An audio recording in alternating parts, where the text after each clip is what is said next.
तोरे हथवा में होई गोली बंदूक, हमरे हथवा में दूधवा का बल्टी है। और बेटा तू पाउडर वाला पी के बनैले हुआ और यादव जी का खाटी देसी है।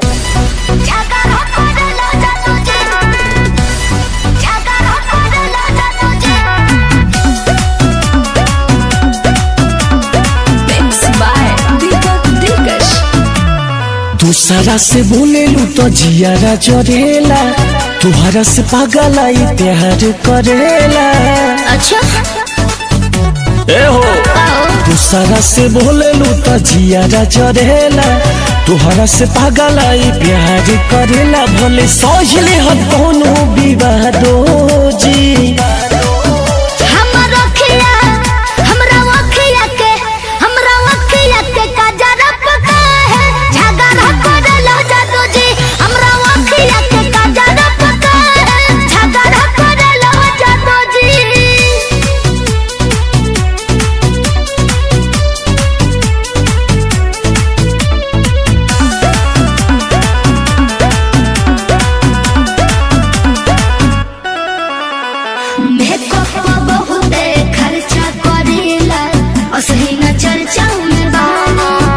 आज हमनी के छतर छाया में रहबू, बनले रही जवानी।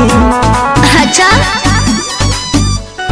ए जी मेकअप पर बहुत खर्चा करेला, असली न चर्चा में बानी।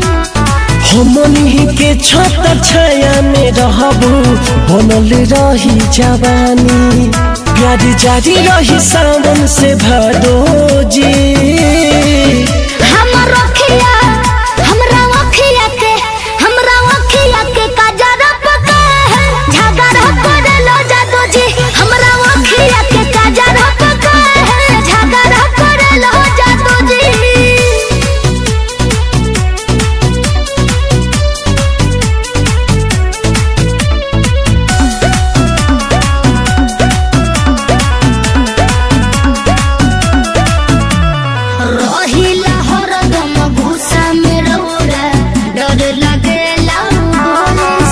आज केहू तुह पे नजर उठाई, मार देव सीधे गोली से, मार देव सीधे ए जी गोली से।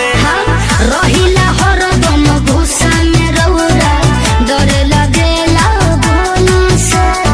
केहू तुह पे नजर उठाई, मार देव सीधे गोली से। सूरज पवन पदोस जनीला दो जी।